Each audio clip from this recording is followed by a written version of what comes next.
Penyimpangan pola pikir generasi Z di Indonesia. Ngomong soal momong.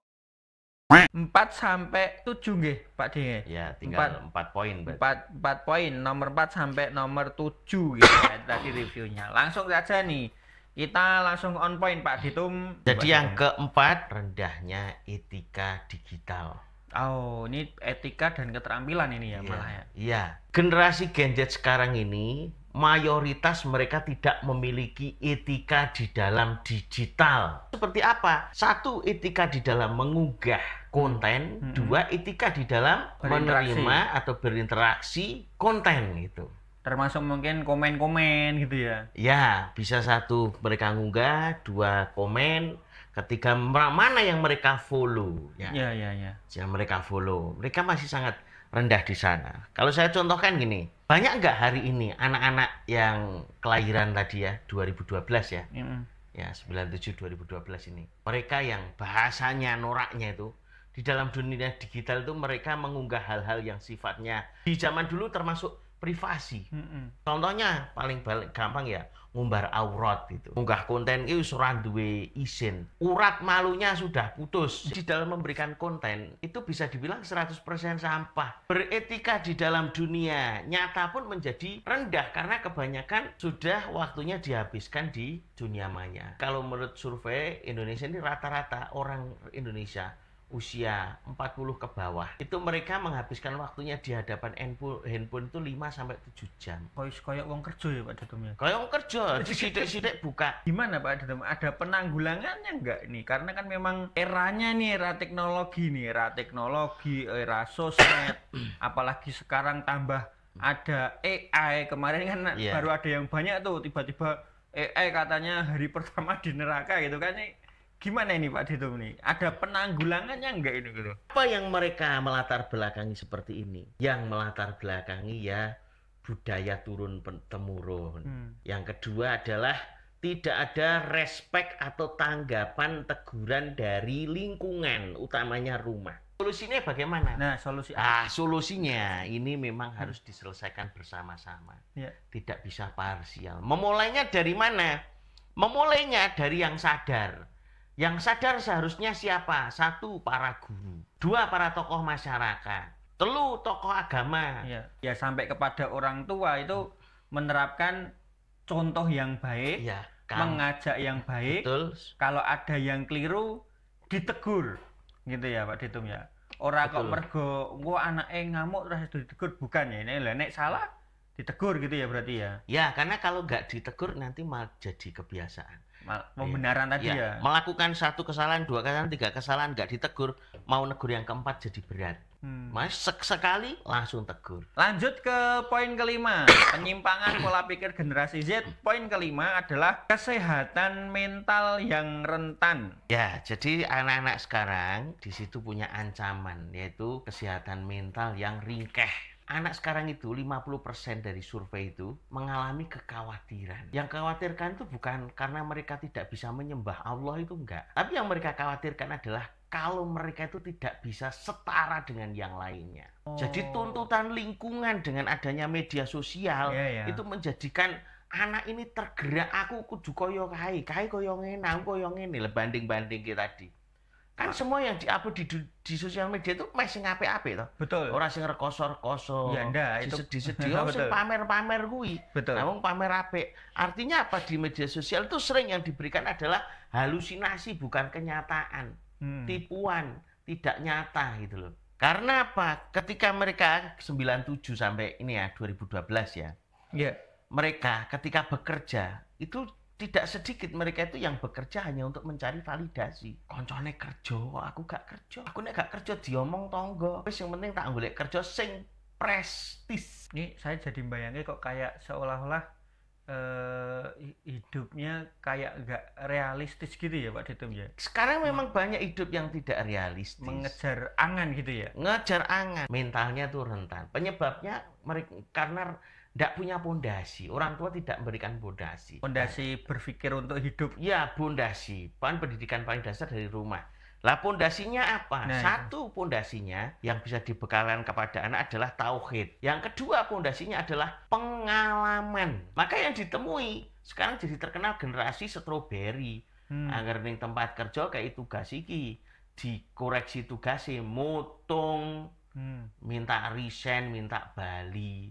Man tidak sedikit sekarang itu pelamar-pelamar itu kemampuannya nggak ada, mintanya gajinya gede. Solusi Kan pondasi tauhid, pondasi keimanan, pondasi keyakinan. iman ya. Iya. Nah, karena di mental ini ya, penguatnya adalah iman. Yang kedua, berikan dia pengalaman. Jangan kau bunuh anakmu, jangan kau bunuh karakter dan kemampuan anakmu itu dengan kasih sayangmu. Jadi kasih sayang itu membunuh karakternya itu semuanya jika dilayani dan gak iso apa-apa gitu. Berarti nek ini buat thumbnail Mama editor berarti kasih sayangmu membunuh anakmu gitu ya. Nah, iya. Ya? Karena setelah dia nanti usianya misalnya lulus SMA ya. Iya. Lulus SMA, iki secara raga wis SMA, gede. Secara pikiran bisa mikir werna-werna, pinter. Tapi kemampuan urung iso apa-apa. Wedi.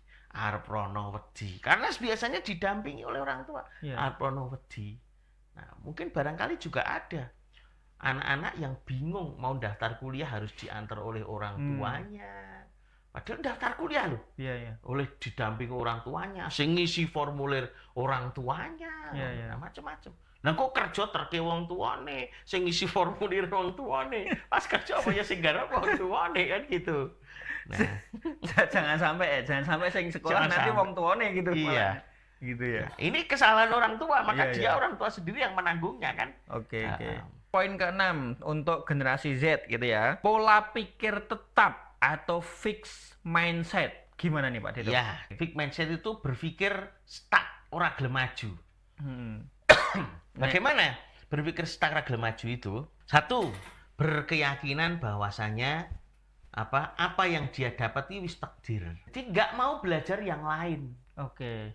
Karena merasa isone mbur iki. Yang kedua, kalau mengerjakan sesuatu kemudian diberi kritikan, beri masukan, diberi koreksi, merasa disalahkan dan tersinggung, bukan menganggap sebagai perbaikan. Orang malah matur suwun yo, aku dislametke yo, iki jebule aku salah, aku diberi arahan. Ya, aku tak belajar gen aku berubah. Iki jenenge growth mindset. Mana fixed mindset lawannya growth mindset. Ini berarti kalau boleh saya mensimpelkan gitu Pak Dito. Ini ndak mau belajar, ya pokok pasrah aku sokung ini, yang satunya tadi terus belajar. Ya, gitu fixed mindset ki pikirannya mandek. Mandek ngunci gak iso diubah-ubah. Nek growth dia pola berpikir berkembang. Orang yang mau berkembang. Jadi kalau dapat kritik, fixed mindset dia merasa disalahkan, dia tersinggung. Nek sing growth mindset dia merasa senang, bisa berubah, belajar dengan hal baru. Itu. Kalau dapat tantangan, fixed mindset, wah aku ora iso. Ku yo kaboten nek aku.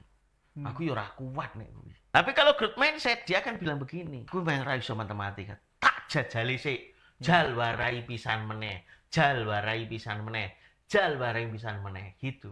Dia berusaha untuk membuka diri berubah. Kira apa orang fixed mindset itu? Menyalahkan orang lain, menyalahkan keadaan, pasrah.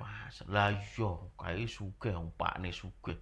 Lah aku kira lak mergo salahe pakku mbokku. Coba aku lahir anak presiden, karena aku ya suka. Oke. Nah, ini tadi dari contohnya Pak Dito intinya kalau yang fixed mindset ya mencari alasan, tapi kalau yang growth mindset ini mencari pembelajaran.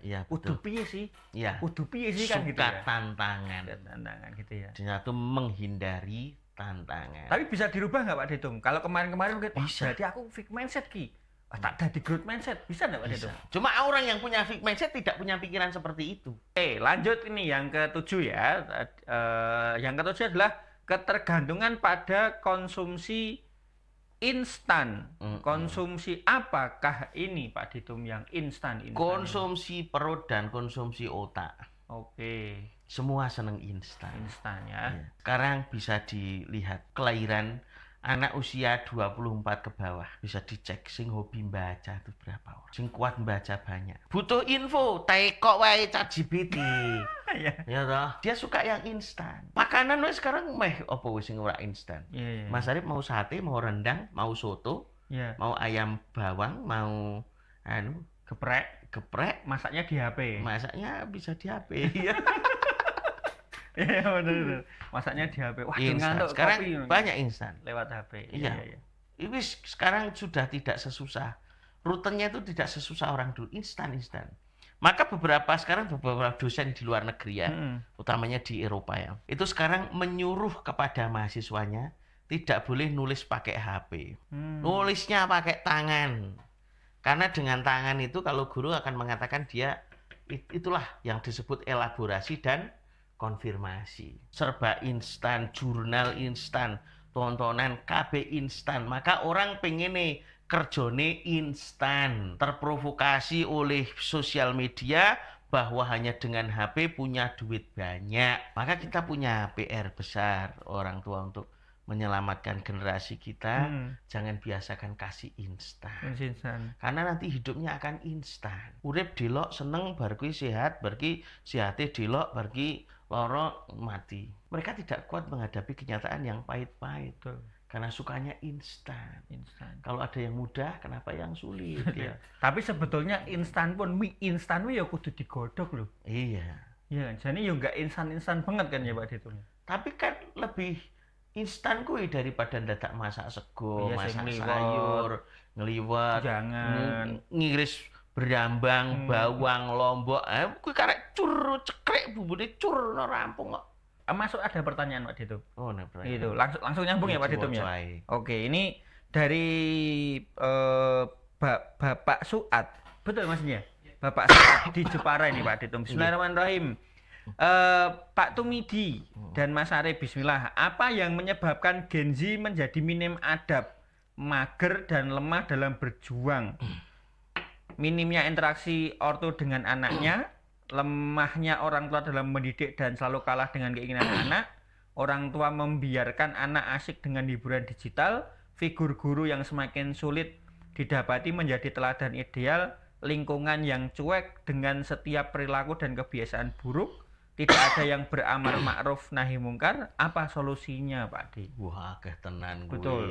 Gen Z mager, lemah, tidak minim adab. Lemah dan minim adab. Penyebab pertama adalah perlakuan dari orang tua. Tapi meskipun orang tua itu salah, orang tua itu juga bisa menyalahkan keadaan. Mulanya karena orang tua sibuk, anaknya tidak terurus. Maka karena anak tidak terurus dan terjadi masif di seluruh negeri, maka saya sarankan kepada orang tua ya, orang tua, kalau ingin mengembalikan, mulai sekarang dibagi tugasnya. Siapa yang bekerja, siapa yang mengurus anak. Karena pekerjaan mengurus anak itu juga tidak kalah beratnya dengan bekerja, begitu ya. Pastikan anak ini kalau perempuan dididik perempuan, keperempuanan. Laki-laki libatkan. Kalau sudah SMP ke atas, laki-laki itu luar tugasnya, libatkan.